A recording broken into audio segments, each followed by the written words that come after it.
नमस्कार भक्तों, आज हम लेकर आए हैं भाद्रपद कृष्ण पक्ष की आजा एकादशी की पावन कथा और व्रत विधि।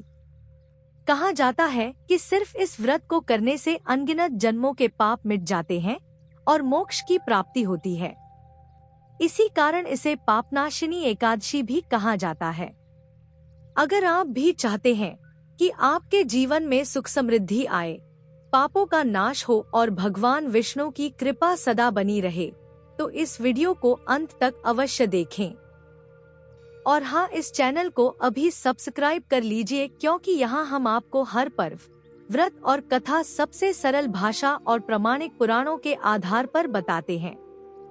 प्राचीन समय की बात है।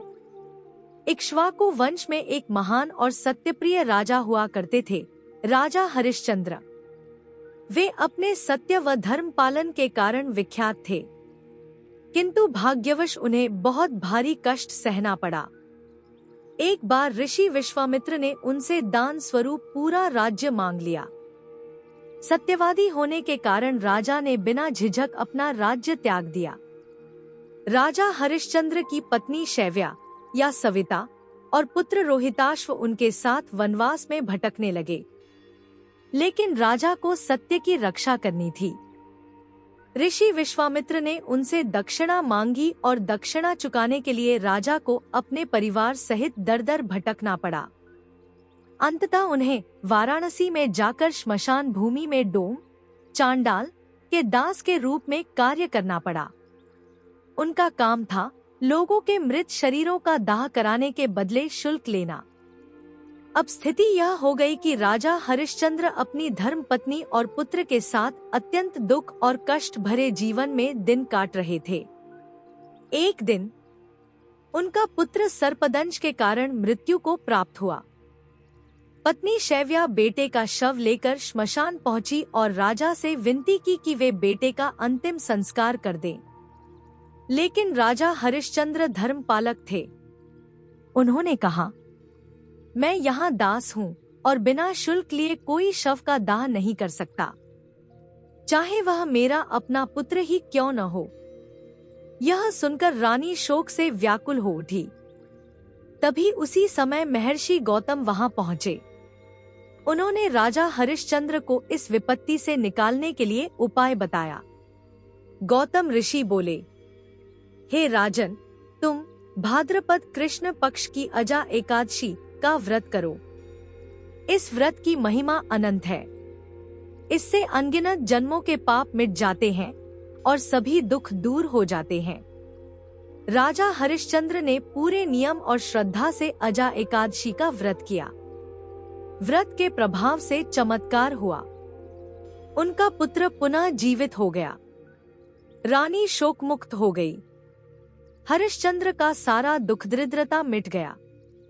उन्हें उनका खोया हुआ राज्य, वैभव और सुख समृद्धि पुनः प्राप्त हो गई। अंततः जीवन के अंत में राजा हरिश्चंद्र और उनका परिवार मोक्ष को प्राप्त हुआ। शास्त्रों में कहा गया है कि जिस प्रकार सूर्य के उदय होने से अंधकार मिट जाता है, उसी प्रकार अजा एकादशी का व्रत करने से सभी पाप नष्ट हो जाते हैं। व्रत की विधि। व्रत की शुरुआत एक दिन पहले दशमी तिथि से होती है।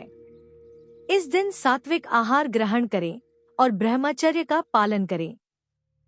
एकादशी के दिन प्रातः स्नान करके भगवान विष्णु का ध्यान करें। घर के मंदिर में भगवान विष्णु की मूर्ति या चित्र स्थापित करें।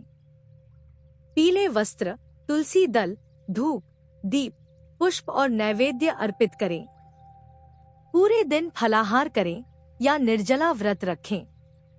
भगवान विष्णु के समक्ष नमो भगवते वासुदेवाय मंत्र का जप करें। रात में जागरण करें और हरि नाम का कीर्तन करें। द्वादशी तिथि को ब्राह्मण या जरूरतमंद को भोजन और दान देकर व्रत का पारण करें। तो भक्तों, यह थी अजा एकादशी व्रत विधि और पावन कथा। अगर आप पूरे नियम से यह व्रत करेंगे तो आपके जीवन के संकट दूर होंगे और परमपिता विष्णु की कृपा हमेशा बनी रहेगी। अगर आपको यह वीडियो अच्छी लगी तो लाइक और शेयर जरूर करें। ताकि और लोग भी इसका लाभ ले सकें। और चैनल को अभी सब्सक्राइब कर लीजिए, क्योंकि जब आप सब्सक्राइब करते हैं तो हमें और प्रेरणा मिलती है आपको हर त्योहार और व्रत की सही जानकारी भक्ति भाव से पहुंचाने की। हो सकता है आपकी एक क्लिक से किसी के जीवन की दिशा बदल जाए। जय श्री हरि।